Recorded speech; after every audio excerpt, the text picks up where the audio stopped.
नमस्कार साथियों, स्वागत है आपका आपके इस YouTube चैनल स्टेट लेवल पर। दोस्तों, आज की करंट अफेयर हम देखेंगे और प्रतिदिन की भांति शुरुआत करेंगे उसी सकारात्मक विचार के साथ जिससे हम शुरुआत करते हैं। दोस्तों, त्याग के बिना कुछ भी पाना संभव नहीं है, क्योंकि सांस लेने के लिए भी पहले सांस छोड़नी पड़ती है। जी हाँ दोस्तों, इस बात से यहाँ तात्पर्य यह है कि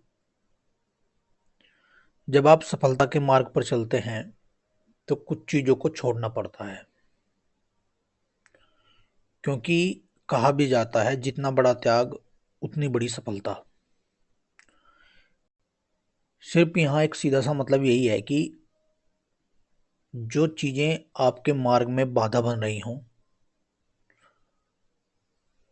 जो सफलता के मार्ग में रुकावटें पैदा कर रही हों, उनको छोड़ना आवश्यक होता है, उनको त्यागना आवश्यक होता है।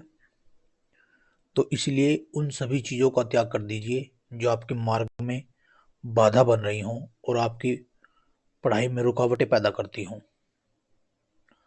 तो आप निश्चित एक दिन सफलता तक पहुंच जाएंगे। तो चलिए शुरुआत करते हैं आज की करंट अफेयर की। पहली घटना देखते हैं दोस्तों। भारतीय टीम ने न्यूजीलैंड को 4 विकेटों से हराकर तीसरी बार आईसीसी चैंपियंस ट्रॉफी को अपने नाम किया। जी हाँ, सबसे पहले सभी भारतवासियों को इस बात के लिए बधाई। अब जानते हैं दोस्तों, क्रिकेट में टीम इंडिया ने दुबई इंटरनेशनल क्रिकेट स्टेडियम में खेले गए फाइनल मैच में न्यूजीलैंड को 4 विकेट से हराकर तीसरी बार आईसीसी चैंपियंस ट्रॉफी जीतकर एक बड़ा रिकॉर्ड बनाया है। फाइनल मुकाबले में 252 रनों का लक्ष्य का पीछा करते हुए भारत ने 1 ओवर शेष रहते इसे हासिल कर लिया।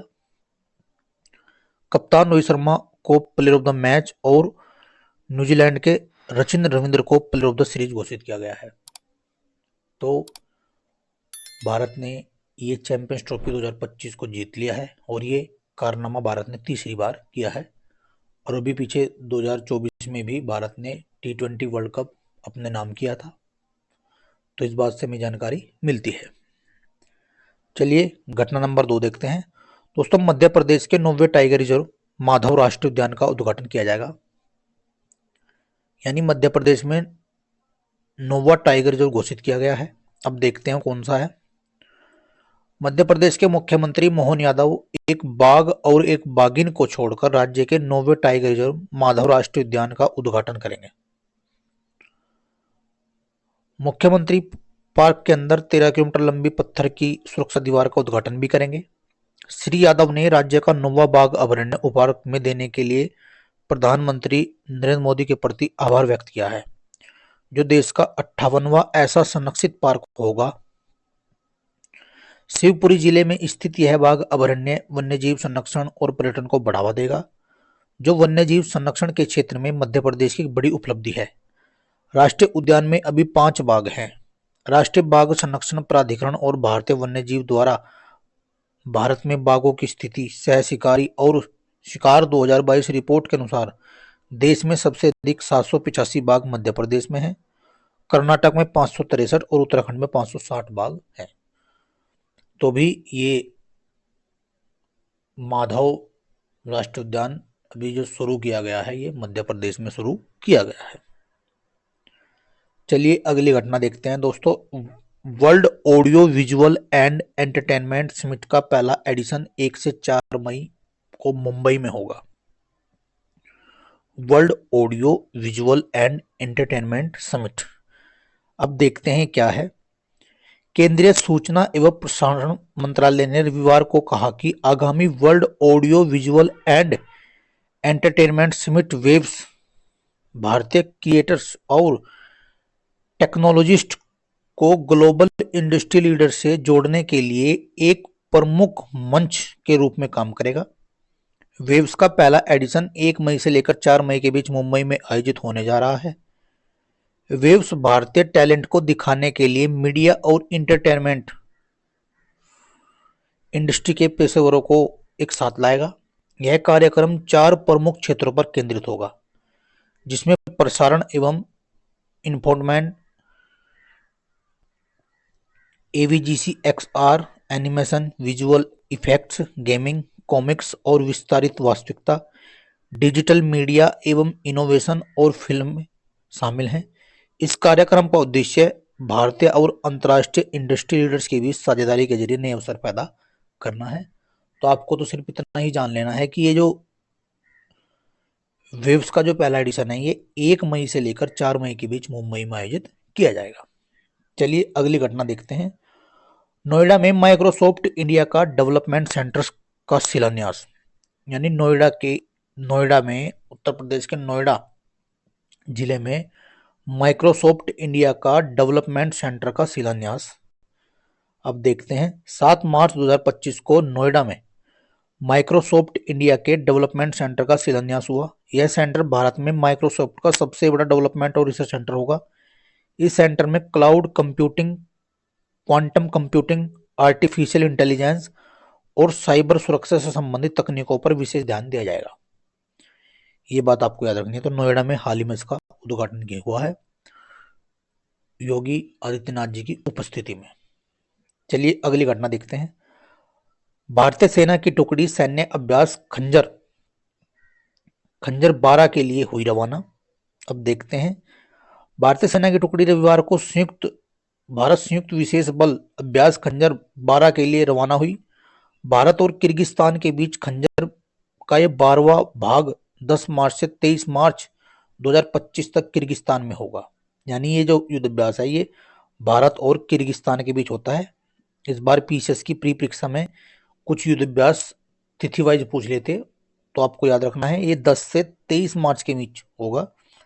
रक्षा मंत्रालय के अनुसार 2011 में अपनी शुरुआत के बाद खंजर 12 एक वार्षिक प्रशिक्षण कार्यक्रम है। भारत और किर्गिस्तान के बीच वैकल्पिक स्थल संपन्न रणनीतिक संबंधों के अनूठे आयाम को दर्शाते हैं। पिछला अभ्यास जनवरी 2024 में भारत में किया गया था। आपको बता दें, भारतीय टुकड़ी का प्रतिनिधित्व पैराशूट रेजिमेंट के सैनिक कर रहे हैं तथा किर्गिस्तान दल का प्रतिनिधित्व किर्गिज स्कॉर्पियन ब्रिगेड कर रही है। इस अभ्यास को उद्देश्य शहरी और पहाड़ी क्षेत्रों में आतंकवाद विरोधी और विशेष बलों के अभियानों में अनुभवों सर्वोत्तम तरीकों का आदान प्रदान करना है।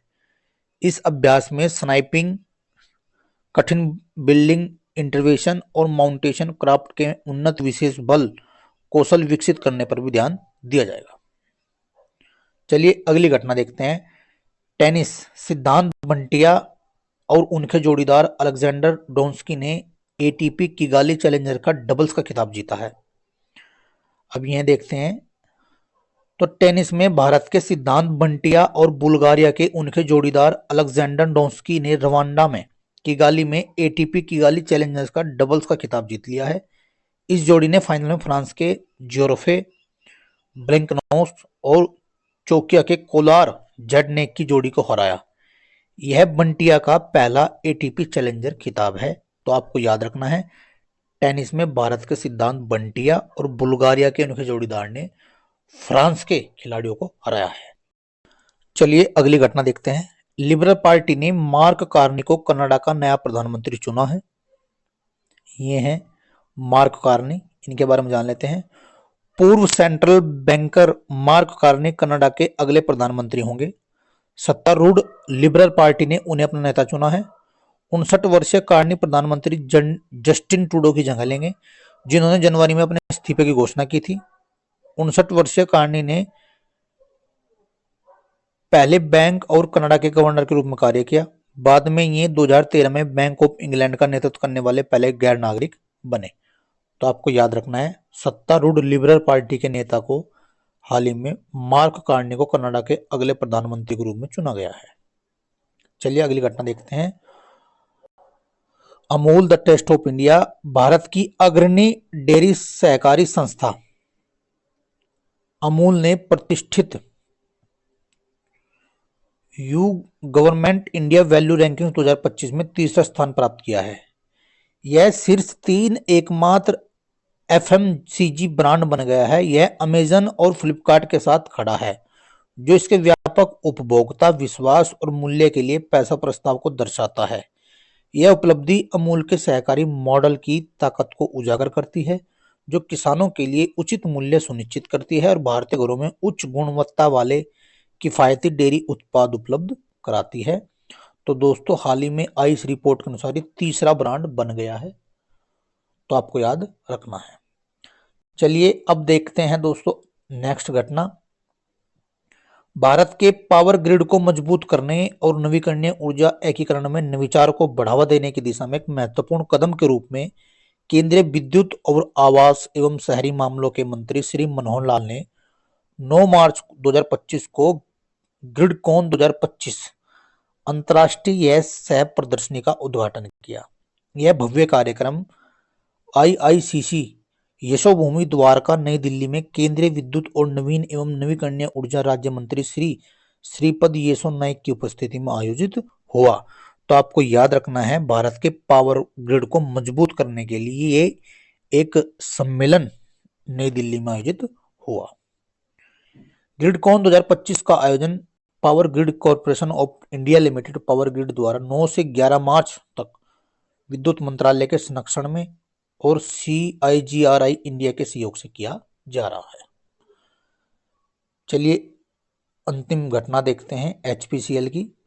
दोस्तों, सरकार ने विकास कौशल को 5 साल के कार्यक्रम के लिए हिंदुस्तान पेट्रोलियम कॉर्पोरेशन लिमिटेड यानी HPCL का अध्यक्ष और प्रबंधक निदेशक CMD चुना है।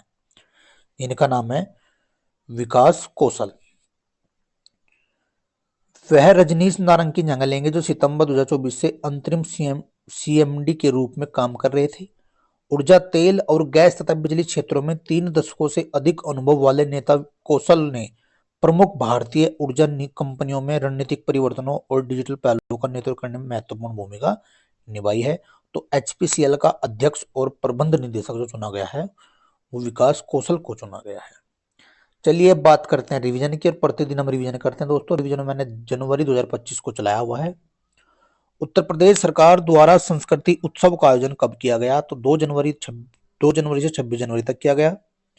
मेजर ध्यानचंद खेल रत्न पुरस्कार जो दिया गया था, आपको बता दूं 17 जनवरी को मनु भाकर को निशानेबाजी में, डी कुकेश, हरमनप्रीत कौर और प्रवीण कुमार को हाई जंप में, कुल 4 खिलाड़ियों को मेजर ध्यानचंद खेल रत्न पुरस्कार दिया गया था। मनु भाकर, डी गुकेश, हरमनप्रीत कौर और प्रवीण कुमार हाई जंप में। हरमनप्रीत कौर हॉकी की खिलाड़ी हैं और ये हाई जंप की। शेंगेन वीजा के 2 पूर्ण सदस्य बने थे, रोमानिया और बुल्गारिया। ये जनवरी में मैंने आपको पढ़ाया था। भारत की पहली तटीय और वेंडर पक्षी जनगणना आपको बताई थी मैंने, गुजरात में शुरू हुई है। क्वाड के जो सदस्य हैं दोस्तों, भारत, ऑस्ट्रेलिया, क्वाड एक संस्था है, भारत, ऑस्ट्रेलिया, जापान और अमेरिका है। बाल विवाह को समाप्त करने के लिए एक अभियान चलाया था, चाइल्ड मैरिज फ्री, ये नेपाल ने चलाया था। जनवरी में मैंने आपको पढ़ाया था। ब्लिंकिट की 10 मिनट की एम्बुलेंस सेवा गुरुग्राम में शुरू की गई, ये आपको याद रखना है, 5 एम्बुलेंस के साथ। 23वां गंगाधर राष्ट्रीय कविता पुरस्कार कवियत्री परिभिता सतपथी को दिया गया है। पद्म पाणि लाइफ टाइम अचीवमेंट पुरस्कार ये साई प्रांजपे को दिया गया था। और रक्षा मंत्रालय ने 2025 को सुधारों का वर्ष घोषित किया है। तो ऐसे ही प्रतिदिन करंट अफेयर के साथ मैं रिवीजन के 10 प्रश्न आपको साथ लेता हूं। ऐसे आप एक एक दिन करके देखेंगे तो 10-10 प्रश्न के हिसाब से आप महीने में 300 प्रश्न से देख सकते हैं। तो दोस्तों, ऐसे ही पढ़ते रहिए, मुस्कुराते रहिए, आगे बढ़ते रहिए। जय हिंद, जय भारत।